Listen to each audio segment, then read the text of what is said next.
Welcome back to the channel, Sunshines. I'm Rachel with 4 Kids and Farm, and we are just going to talk about lavender today. I have lavender that I'm looking at, and it just needs to be harvested. And so I just wanted to take you guys through and just tell you a little bit about the life of lavender. We'll go over a little bit of the history, what kinds of types of lavender there are. There's so many. How it grows and how it thrives. And we'll also talk about the uses of lavender. It smells so good. And so I like to save it, and I want to use it in soaps because I'm going to start making soap out of my goat milk. So come along with me as we explore this little adventure together as I harvest the lavender and learn a little something that maybe you didn't know before.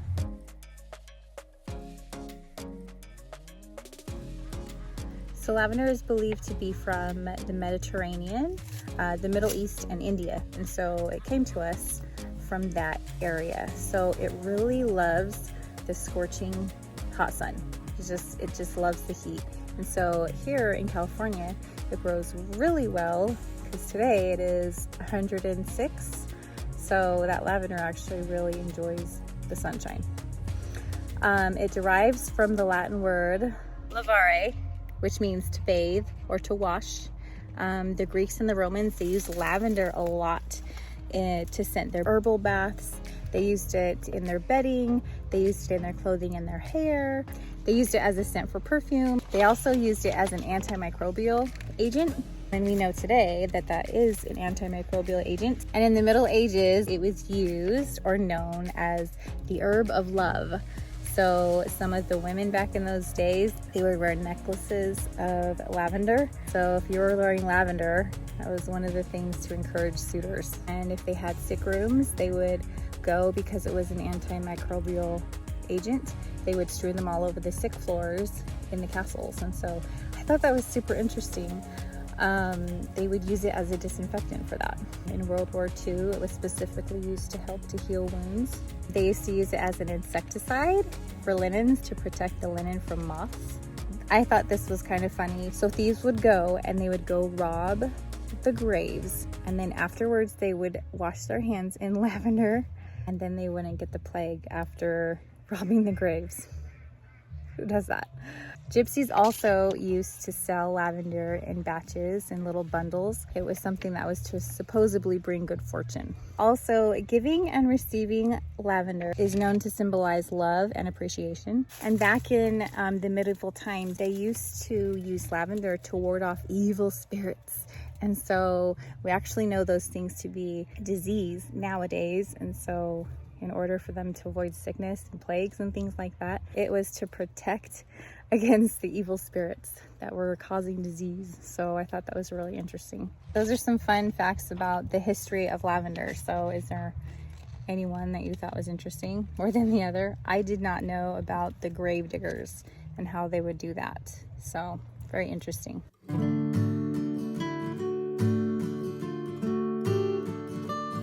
The 3 main lavenders that we are kind of familiar with, there is the English lavender. The one that I actually have in my garden is English lavender. It's known for the scent and the availability of the essential oil in it. It's just really good for making essential oils, and that fragrance is really well kept in that one. It's one of the most fragrant ones. And then there's French lavender, and then there's Spanish lavender. So there's 3 main kinds. The one that I'm going to be harvesting is the English lavender. So the English lavender, Lavandula angustifolia. I'm probably totally butchering that. But this is one of those widely common lavenders that lots of people are pretty familiar with. It's one of the common species, and it's a perennial. So a perennial is something that comes back year after year. So it will keep coming back as long as you take care of it. So the English lavender is best known for its essential oil properties. It blooms from June to August, and it just loves that hot weather, and it loves not having to sit in wet soil. So its feet don't like to be wet. Now there's also the French lavender. They're good for filling spaces. And then there's the Spanish lavender. I think this one's actually one of the most prettiest ones. It's the one that's kind of got a big bottom, and then the petals on top kind of look like rabbit ears. And so that one actually likes winter best. And the Spanish variety, it blooms the longest.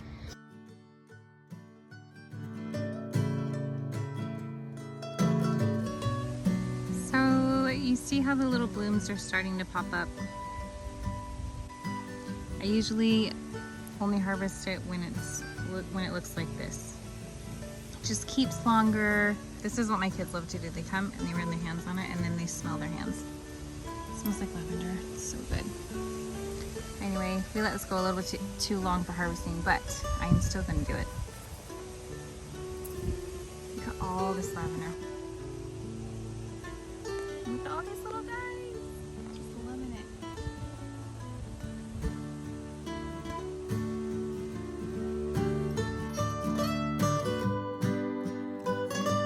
Okay, now let's talk about growing lavender. I am in 9B, so my zone may be a little bit different than yours, but my zone is really hot. Today it's 105, but lavender actually likes that. And the English variety that I grow really likes it. It even loves neglect. I think it actually thrives on neglect. I've watered it this year. It was hooked up to a drip system, but I really think it thrives off neglect.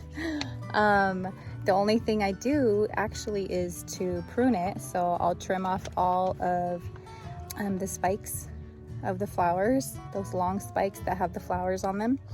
I'll trim those. So it doesn't like wet feet. Lavender does not like having its feet wet. So those roots, or the feet, they don't like being wet. They like really good draining soil. Otherwise, they're really susceptible to rot. And so you don't want your lavender to rot and get sick. When you're pruning it, you're supposed to cut 1/3 off of the stem. Otherwise, you could damage it if you go any further. And so it's really important not to cut too deep on the lavender so that you can keep it thriving and not damage the plant. I haven't had a problem with pests here because we're so dry, but I have read that aphids can be a problem for it, white flies and spittlebugs. I haven't had a problem with that, luckily. Knock on wood, but those are some of the pests that you can encounter when you're growing lavender. As I harvest this, I am amazed by all of these beautiful bees that have come to my garden. The lavender invites the beneficial insects. I have never seen so many bees just come in when my lavender has started to bloom. So it is a food source for those beneficial insects. So grow lavender. It will make your garden beautiful, and it will also bring in all those beautiful insects to help pollinate your food, to help pollinate your garden, and to come feed off your flowers and provide that nectar that those bees need. So that's very important. Gosh, there's so many uses. You can make salves out of it. You can use it for cooking. So culinary use is awesome. Biscuits and desserts and cakes, and I saw a recipe for creme brulee in there, and I was reading one about lamb, which I would have never thought to do, but I think I might try it because we have some lamb in the freezer. You can put it in smoothies. You can make lavender syrup to go on your pancakes. You can use it for different skincare and skin cream. I love lavender for the calmness that it provides and helping you with sleep. So it is something that also encourages sleep. When my kids were little, I would put lavender on their feet, lavender essential oil, and they would just pass right out. So it is just really cool. It boosts your mood, it helps relieve pain, it heals the skin, and it's a protective agent. It's also been known to repel mosquitoes. So anyway, I just thought that was very interesting. All those fun facts, and I just thought that was fun and interesting. Lavender is best harvested in the morning because that is when all those essential oils are wrapped up in those buds and the sun hasn't touched it yet to evaporate them, and it's just a good time to harvest pretty much anything in the morning. Flowers, vegetables. It's a pretty good time to harvest. So we're gonna go ahead and we're gonna harvest those lavender in the morning. So I'll see you guys then.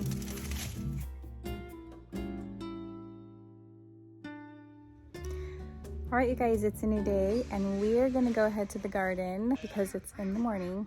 We're gonna go harvest that lavender. So come on, let's go.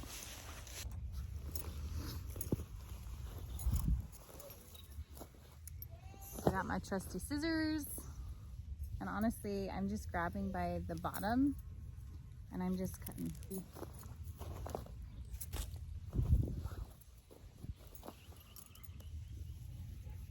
Just kind of do like a rough cut.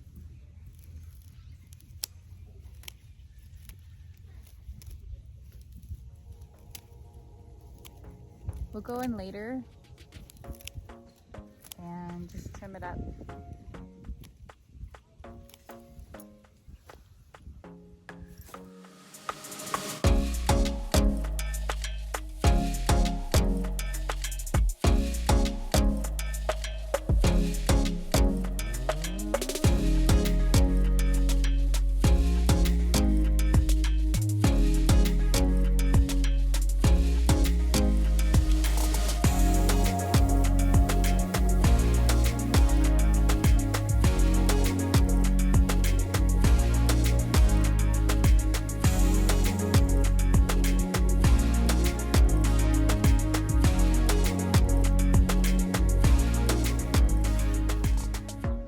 So now I'm going to take them off in chunks, just handfuls,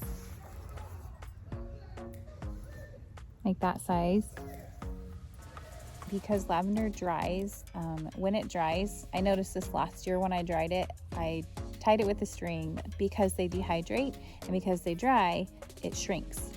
And so this year I'm taking a trusty rubber band and then I'm going to wrap it around so then it can shrink with the lavender as it dries. So all you need is rubber band, super easy, a handful of freshly picked lavender, and then I just wrap it around. Super easy.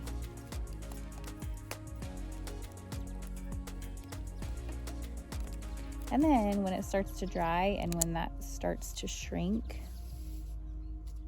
then it can shrink along with it and tighten its grip around it. So one down, a lot more to go.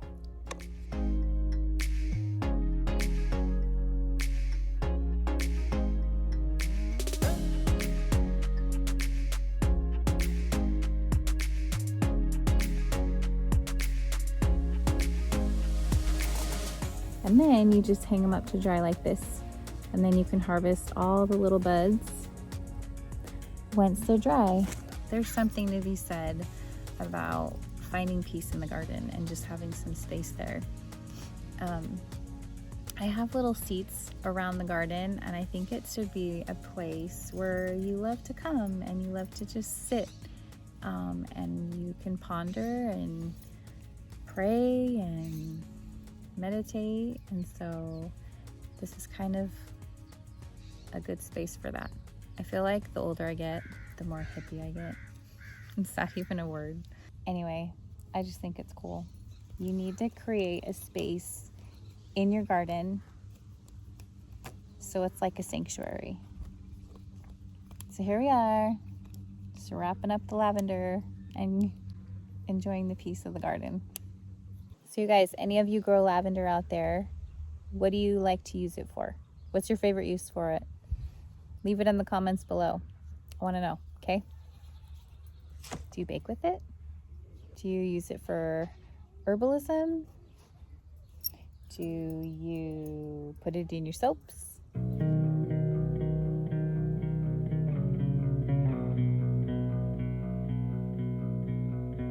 All right, sunshine. So I am just hanging the lavender to dry. So I'm got all my tools in my overalls. I've got just some twine. I've got some scissors, and yeah, we're just wrapping things up. So I'll just wrap it around the rubber band and then tie it.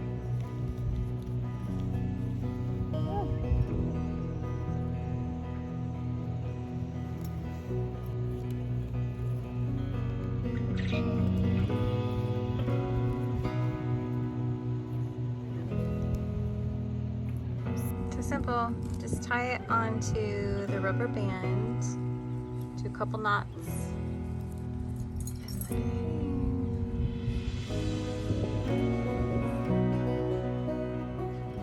So I'm just hanging them on my barn because what I got.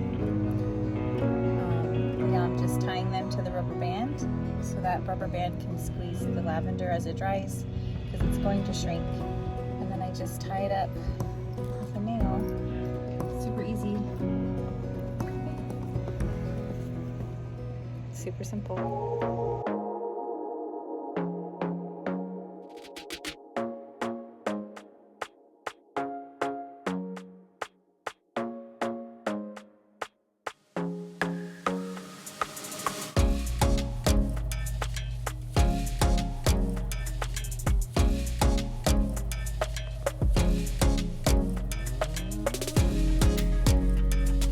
You guys, thanks for joining me today as I harvested our lavender. It was a little bit late, but we got it done. There's still some buds in here that we can harvest and put into my goat milk soap. I'm pretty excited to start making soap and use this lavender to make it look pretty and smell pretty. Thanks for joining me along, and I'll see you guys in the next video. Don't forget, like, subscribe, and check that notification bell so you know when 4 Kids in a Farm puts out another video. Bye, sunshines.